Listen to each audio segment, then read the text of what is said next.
اللہ تعالیٰ نے اپنے بندوں کو اپنی نعمتوں کی پہچان کرائی، ان کی طرف رہنمائی فرمائی۔ اسی لیے لوگ شکر کی حقیقت تک پہنچنے میں ایک دوسرے سے بہت مختلف ہے، اور وہ روزے خالصتاً مالک الملک کے لیے رکھے۔ غفر له ما تقدم من ذنبه، اس کے گزشتہ تمام گناہ معاف کر دیے جاتے ہیں۔ یہ اس مہینے کی ایک عظیم فضیلت ہے جس کے لیے اپنے آپ کو تیار کرنا بہت ضروری ہے۔ ان الحمد لله نحمده ونستعينه ونستغفره ونعوذ بالله من شرور انفسنا ومن سيئات اعمالنا، من يهده الله فلا مضل له ومن يضلل فلا هادي له، واشهد ان لا اله الا الله وحده لا شريك له، واشهد ان محمدا عبده ورسوله. اما بعد فاعوذ بالله من الشيطان الرجيم، بسم الله الرحمن الرحيم، وإن تعدوا نعمة الله لا تحصوها إن الإنسان لظلوم كفار۔ اور اگر تم اللہ کی نعمت گننا شروع کرو تو شمار نہیں کر سکتے، بے شک انسان بڑا ہی ظالم اور ناشکرا ہے۔ اے امت اسلام، اللہ تعالیٰ نے اپنے بندوں کو اپنی نعمتوں کی پہچان کرائی، ان کی طرف رہنمائی فرمائی اور انہیں دار السلام کی طرف بلایا۔ فرمان الہی ہے واللہ یدعو الى دار السلام ویہدی من یشاء الى صراط مستقیم۔ اور اللہ سلامتی کے گھر کی طرف بلاتا ہے اور جسے چاہتا ہے سیدھے راستے کی ہدایت دے دیتا ہے۔ البتہ اللہ کی عظیم نعمتوں اور بے مثال عطاؤں میں سے ایک یہ ہے کہ اس نے اپنے مومن بندوں کے لیے ماہ رمضان کے روزے فرض کیے اور اسے دین کے عظیم ستونوں میں سے ایک قرار دیا جن پر دین کی عمارت قائم ہے۔ چونکہ رمضان کے روزے اللہ کی عظیم نعمتوں میں سے ہے، اسی لیے مالک الملک نے روزوں کے احکام بیان کرنے کے بعد آیت کو اس ارشاد پر ختم فرمایا وَلَعَلَّكُمْ تَشْكُرُونَ۔ البتہ شکر کی حقیقت یہ ہے کہ انسان نعمت دینے والے کے احسان کا اعتراف کرے، اس کے سامنے عاجزی اختیار کرے، اس سے محبت رکھے۔ اور جو شخص نعمت کو پہچانتا ہی نہ ہو وہ شکر ادا نہیں کر سکتا، اور جو نعمت کو پہچان لے مگر منعم کو، نعمت دینے والے کو نہ پہچانے، وہ بھی شکر گزار نہیں بن سکتا۔ اور جو نعمت دینے والے منعم دونوں کو پہچان لے مگر انکار کرے، جیسے کوئی منکر کسی کے احسان کا انکار کرتا ہے تو اس نے نعمت کی ناقدری کی، اور جو نعمت دینے والے کو مان لے مگر اس کے سامنے جھکے نہیں، اس سے محبت نہ کرے، اس پر راضی نہ ہو، وہ بھی شکر گزار نہیں ہوتا۔ اور جو نعمت کو بھی پہچانے، نعمت دینے والے کو بھی پہچانے، اس کے سامنے جھکے، اس سے محبت کرے، اس پر راضی ہو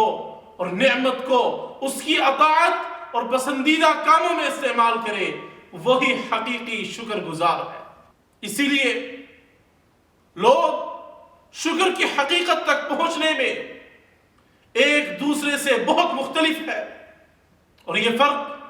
اس وجہ سے ہے کیونکہ علم میں فرق ہے، یعنی وہ منعم کریم مالک الملک کی معرفت میں مختلف درجات رکھتے ہیں۔ ان میں سے کچھ لوگ ایسے ہیں جنہوں نے اللہ سبحانہ و تعالیٰ کی معرفت حاصل کر لی، البتہ ان کے دل اللہ کی محبت سے بھر گئے، ان کی زبانیں اس کے حمد و ثنا میں مصروف ہو گئی، اور ان کے اعضاء اس کی رضا کے مطابق عمل کرنے میں مصروف ہو گئے۔ انہوں نے اللہ کی ہر نعمت کا اعتراف کیا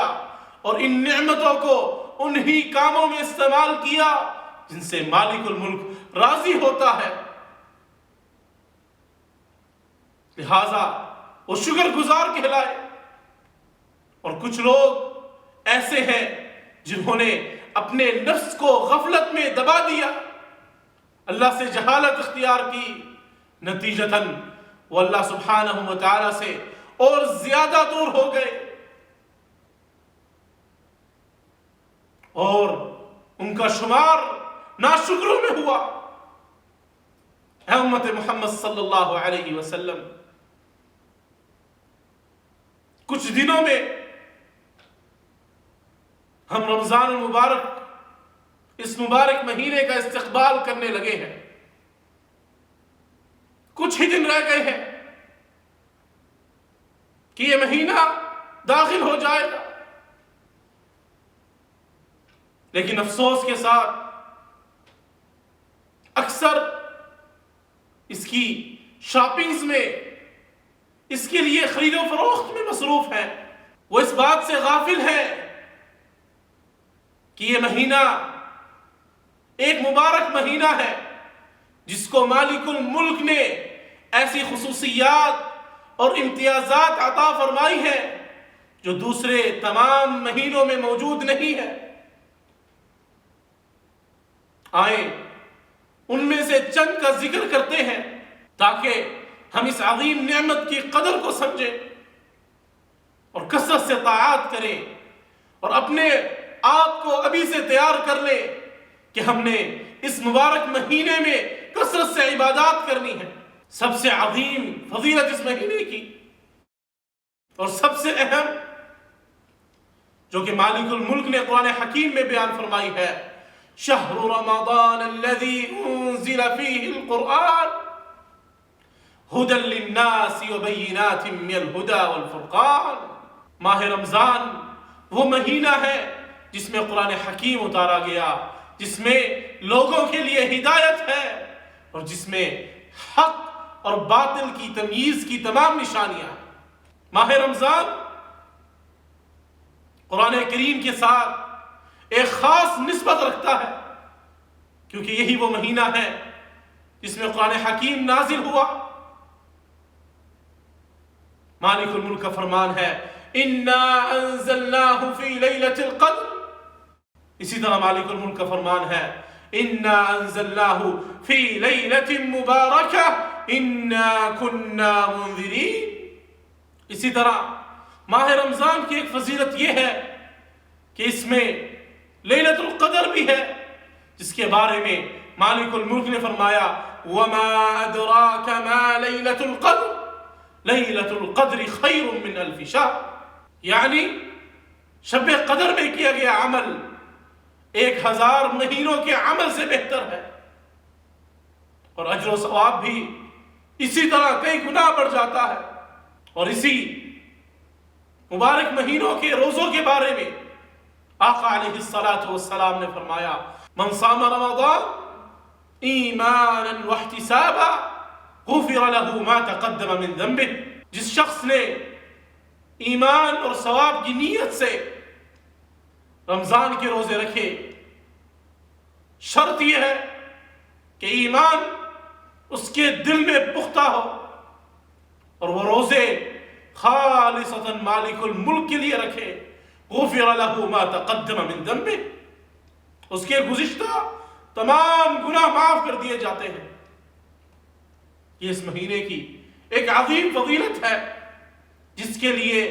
اپنے آپ کو تیار کرنا بہت ضروری ہے۔ اکثر لوگ روزہ رکھتے ہیں، قیام کرتے ہیں، عبادات کرتے ہیں، لیکن بھول جاتے ہیں کہ آقا علیہ السلام نے کہا ہے من صام رمضان ایمانا واحتسابا، روزہ اس حالت میں رکھا ہو کہ دل ایمان سے بھرا ہوا ہو، کہ انسان اس بات کا اقرار کرے کہ عبادت کرنی ہے تو صرف مالک الملک کی عبادت کرنی ہے، مالک الملک کے علاوہ نہ کسی سے دعا مانگنی ہے، نہ کسی کے لیے سجدہ کرنا ہے، نہ کسی کی بات مان کر اپنے ولی فقیر کی بات کو رسول اللہ صلی اللہ علیہ وسلم کی بات سے زیادہ ترجیح دینی ہے، کسی کی بات کو عزت دینی ہے تو اس کی بات کو جس کے بارے میں خود مالک الملک نے فرمایا تھا وما ينطق عن الهوى، اپنی مرضی سے نہیں بولتے، ان ہوا الا وحی یوحا، کہتے وہ ہیں جو ان پر وحی کی جاتی ہے۔ لہذا رمضان سے پہلے اپنا ایمان درست کیجئے، اپنے آپ میں بدلاؤ